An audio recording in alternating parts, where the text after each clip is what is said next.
Hey everybody, welcome back to 4 Tunings. Today I am excited because of what is in this box. It is about time I upgraded this piece on my bow. Just got this from Bow Hunting Outlet. Here it is. Bam!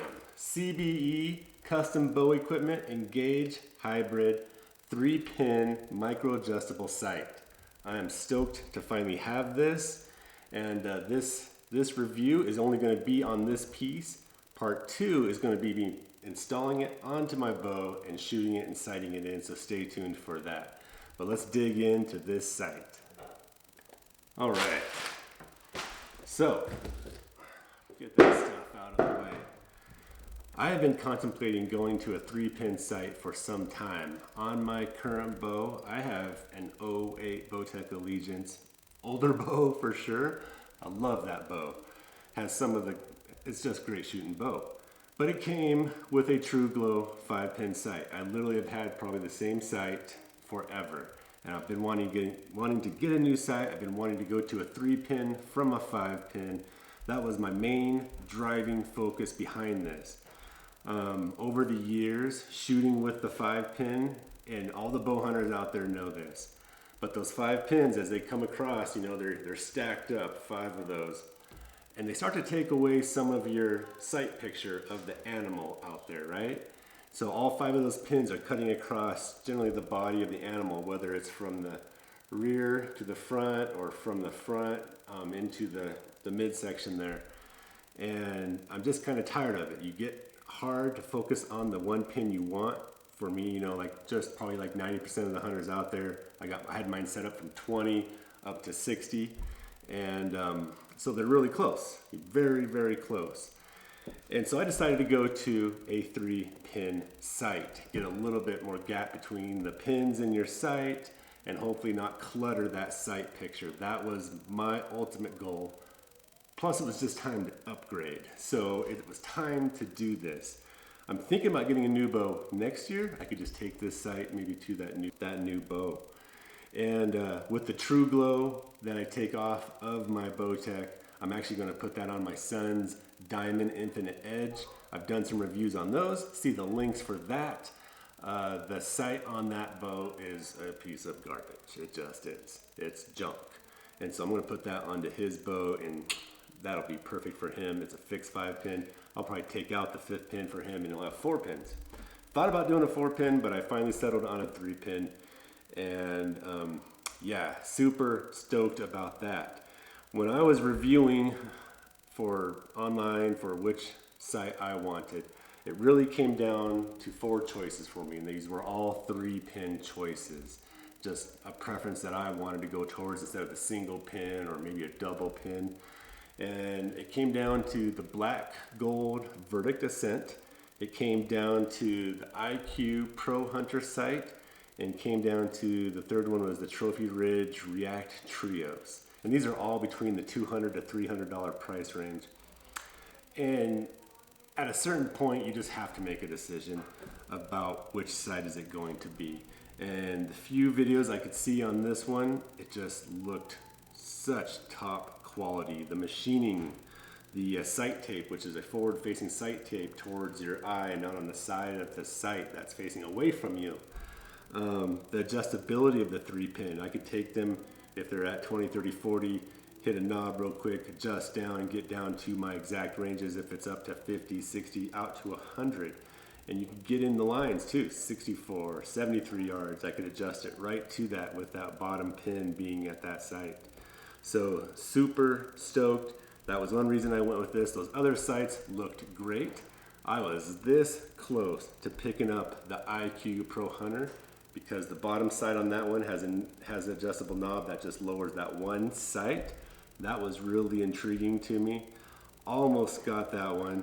I think it's the Trophy Ridge React Trios, has the 2 sights out like this and then one sight on the bottom here.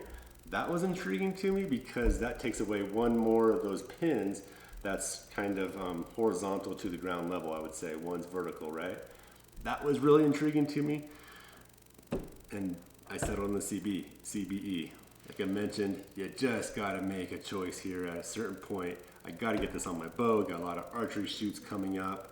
So yeah, that was some of the decision making that went into me picking this out. So let's get out of the box and talk about some of the specs. Okay, so before we get it out, just here on the packaging, let's just go over this a little bit. It says there's a sight light included. Couldn't see any videos on this sight light. I'm not even sure if the sight light is legal in my state here of Wyoming. If it's not, I'll take it out, I'll find out. But the sight light would be to like light up those pins right at that low light opportunity. You're probably talking your last 10 to 5 minutes of hunting light. I've never generally had the need for that. We'll test it out. But like I said, I'm not sure if it's actually legal here, and if I can't use it, I'll take it out. So the fiber size, my pin size on this one, it's marked right here. So it's 0.010. So that's 10 thousandths, right? 10 thousandths. Most are 0.019, 19 thousandths. The 10 thousandths was something I wanted to try, get that a finer micro pinpoint on an animal. It's going to be a preference thing. I hope I like them because I believe my other ones are 19 thousandths, 0.019. So hopefully I like those. Hand type, you know, as you're picking out these sights, right, left. I'm right, it's what you're pulling your string with, so that's right hand. And you could see in the box how that's gonna line up on my bow with the sight out here. Oh, it looks so good. Oh, I'm stoked. So stoked. So yeah, so right-handed. As I mentioned, from Custom Bow Equipment, that was a manufacturer I hadn't really heard of before. When I started searching for my sights, I was looking, you know, at the black golds, at the trophy ridges. These are the ones I knew of, True Glow and Spot Hog. And ooh, there were some nice Spot Hogs. But those are what I started looking at. And then as I'm shopping, I probably put 10 to 15 hours online before I even purchased this. And I saw it, started reviewing that. It's like, okay, that came to my short list. And then the Custom Bow Equipment, the more I read about it, the more I read about this sight, I just had to pull the trigger and get this one. So let's see what else we have here on the package. So on the back of the package, just talks a little bit about the Custom Bow Equipment and features. And here's just a running list of features which we'll dig into. The micro adjustable sight pins, blade style sight pins, hybrid elevation adjustment, micro adjustable windage with clicks, adjustable second and third axis. That is a new big thing in the last 4 to 5 years, I think, in sights, of having your first, second, and third axis. We'll talk about that. Fluorescent peep alignment ring, adjustable dovetail mounting system, quiver attachment, sight light included, laser engraved aluminum sight scales. That was another big factor for me because some do not have that. You got to make your marks. Wasn't having that. So there we go. That is kind of the package. Looks pretty good. Check that bad boy out. Sweet. There we go.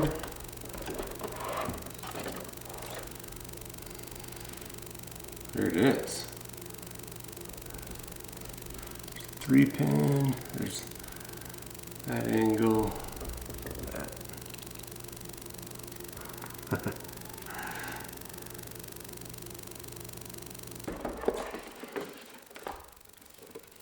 That's important.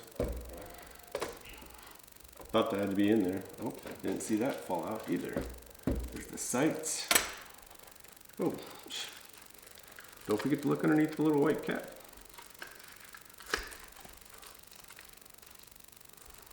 Okay, a couple of screws for mounting. I think that is that light. We'll find out. And that is it. So in the package, there was the Engage hybrid instructions. These are for mounting it to your bow. That's all that came with it there. So this talks about mounting the sight, second axis leveling, and the third axis, elevation gain, windage, gang adjustment. So that is what part 2 of this video is going to be. The steps, you know, hopefully they look pretty easy, but we'll see how that goes. So we're going to set that aside for now and go through more of the features of this and why I picked out this sight. So dovetail. So you see how long this is right here? I mean, there's a solid 6-7 inches or so from the point of this wheel right here up to the back end of the dovetail. It's screwed in right now on level number 4. There's 1, 2, 3, 4. And I'm not quite sure, well, where I'm going to have it yet. But what's the purpose of the dovetail? Why did I want to go with the dovetail this time? So with the fixed sight, mine currently is probably about this long on my bow. I'm looking at my bow over here. And so it's really close. And so when I pull back my bowstring, and you've got your peep sight, correct? And you're looking through your peep sight, the dovetail is going to help you get that picture. When you're looking through your peep sight, you want that circle, and for me, I would like to have that circle right around the edge of the green here, the nice glow circle on the front of the sights. Sometimes if your peep's not right, you might have a big gap around this circle, so then you're getting a lot of other visual stimulation there, and you may want that. I wouldn't mind having it, but really close and tight in there. You don't want your looking through your peep sight to be cutting off the green circle here and the visual stimulation of that and blocking that with your peep sight. You want to be able to see the whole ring with the green fluorescent there and all the pins, of course, and perhaps a little bit around the outside. That's how I think I'll be setting mine up. And now that I'm talking about it too, I'm curious where it is on my setup side with my True Glow. And I think one of these videos we'll do is actually comparing what the 5-pin looks like to the 3-pin. Don't think I'll be able to show it through my peep sight without some special camera technology. But that's how I want it. And with the adjustable dovetail, so I can bring it into my bow and I can pull it back out, you know, there is 2 inches or so there. And so that's going to get me that sight picture perfectly adjusted with my peep sight and how I visually want to be looking through my peep and then through the mount. And so that is one reason I went with this system this year. My very first sight I've ever bought separate like this, and so that's the reason I went with the dovetail.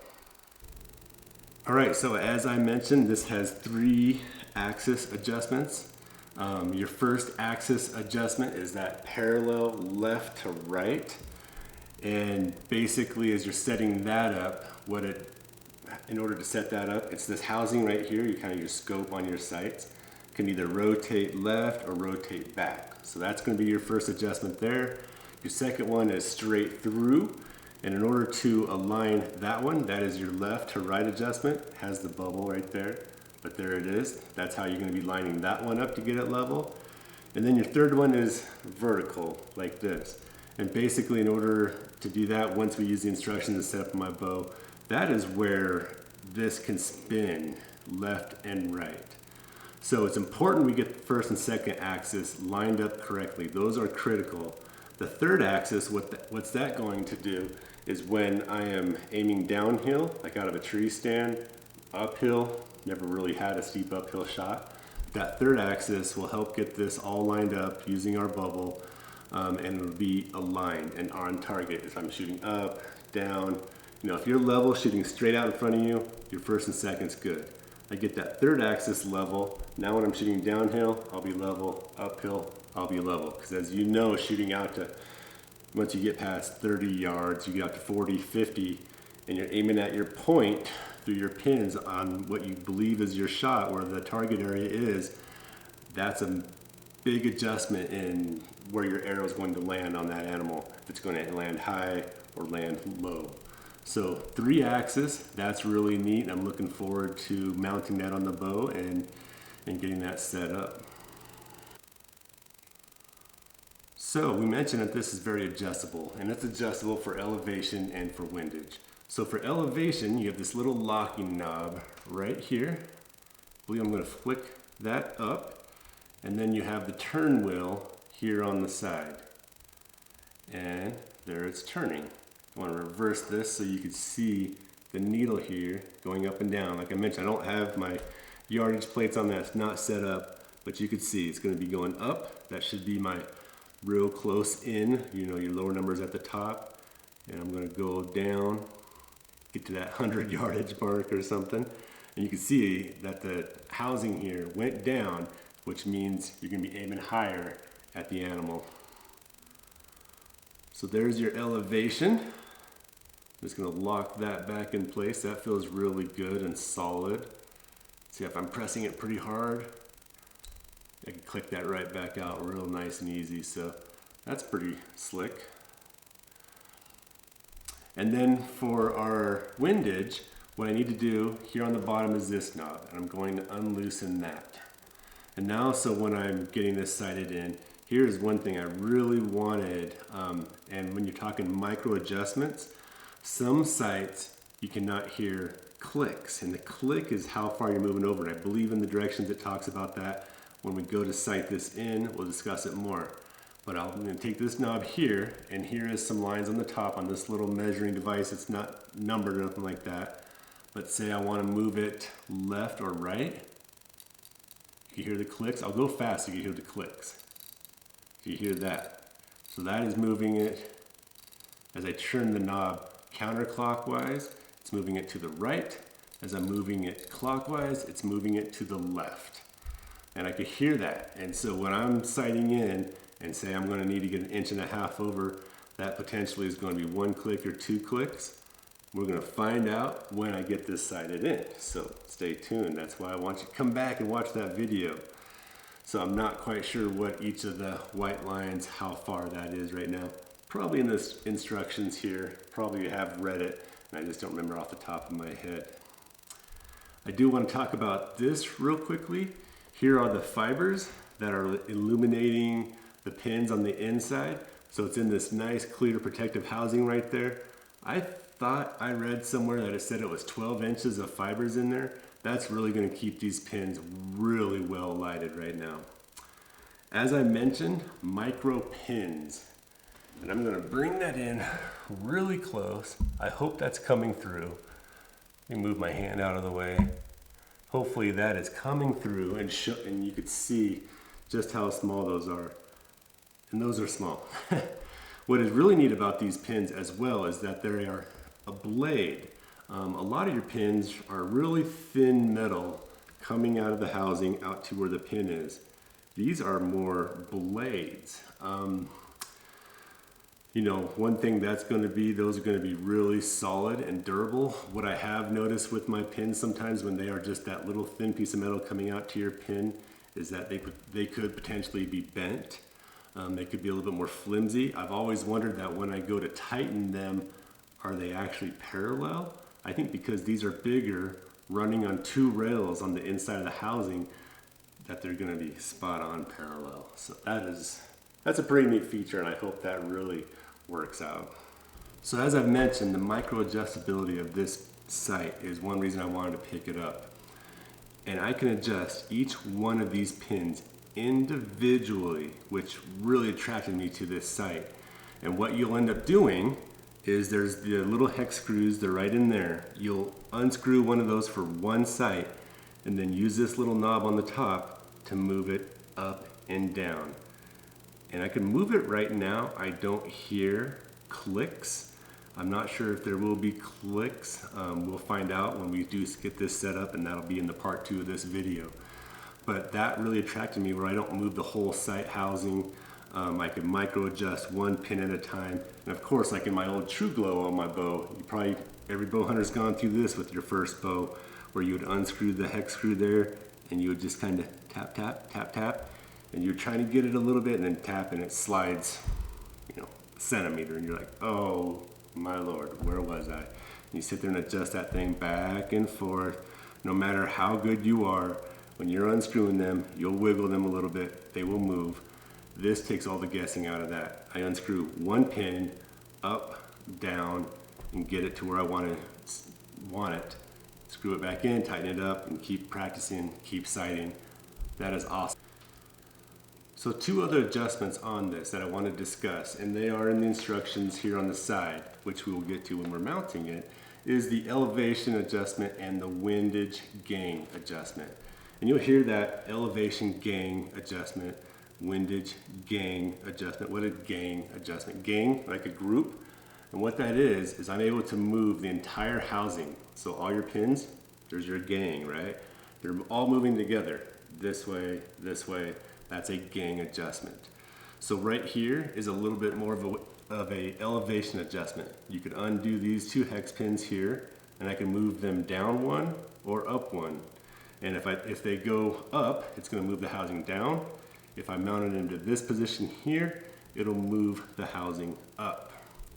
The other position we have for windage is right here, right in the front. You got these two hex screws right here.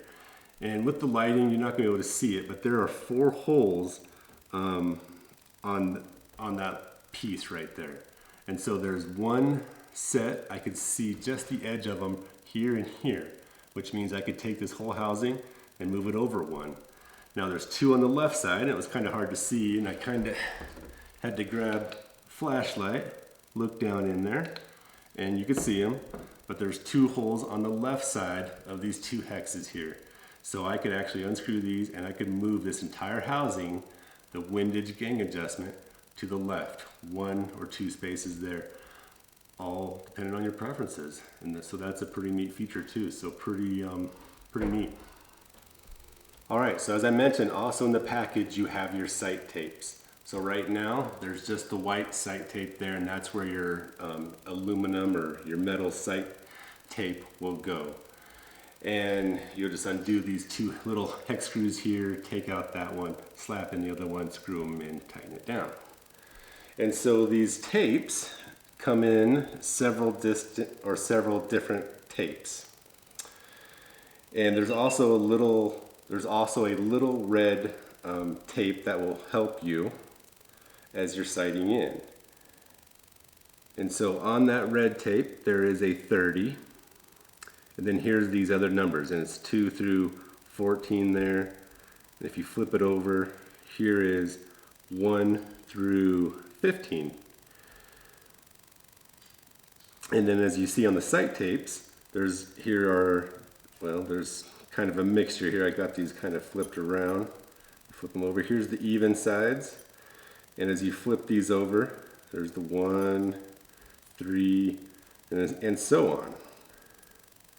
So as I go to sight in, I'm going to take my 3 pins, and the bottom pin, which will be my floater pin, I'll first sight it in at 30. And then I'm going to go back to 60 and sight it in. And wherever that line is on the white tape, if it matches up with any of these numbers, that's the tape I will use. If it doesn't match up with those and it matches up with these numbers, that is the tape I'll use. So say it lines up, my 30 and 60s, 30s there, 60s on that 10, I will go and find the 10, which is on the back of the 9 right there. There's going to be my sight tape that I will put on. So stay tuned for part 2 of that, and we will be working on that. So another piece that this sight comes with is this little sight light that they like to call it. And in order to get this to work, you have to unscrew this cap here. I think we got to pull out a little flap over the battery so that the battery is touching. Whew, it's a bunch of little batteries. Okay, there's 2 little indicator lines. I'm assuming that's some sort of on-off. It appears to screw into a hole right here on the bottom of the sights, right below the pins, and there's some of the fibers there. So what I think it's going to do is the light's going to hit those fibers and make them a little brighter. So I'm going to twist that. Oh yeah. So there I'm twisting it. You can see that lit up. That looks cool. Oh yeah, you can see a little brighter light right there. That's the light. Turning it back off. I think it looks like it can go from a dim to a brightness. I'm going to look through the pins and see if I see a difference there. Oh, geez, it's like a stoplight. Man, I like to just hunt with those all the time. Those are actually that's actually pretty neat. I didn't expect that. I thought it would just kind of help out in like some low light situations. I didn't know it was like flashlight. Yeah, they could be a little bit dim to bright. And then you just shut them back off. And the line, the mark, yeah, the mark's with the mark. That's off. I don't know if this is legal in Wyoming. I need to find out. Could be fun to play around with, but I need to find out if they're legal here. So maybe in my next video when we're setting this up for actually shooting and sighting in, maybe I'll have the answer for that by then. Of course, and I don't know if I mentioned this, did come with the 2 little screws here These are obviously for the dovetail, so you can mount this to your bow. So there's that. So there you go, folks. The CBE hybrid Engage feels good. I hope it shoots good. Hope I enjoy this sight. Stay with me. Part 2, we're going to find out how easy this is to set up, sight it in, and begin our shooting. So there you go. Thank you for watching. I appreciate it very much. And until next time, stay tuned for part 2. Look for that video coming out, and we'll see you then.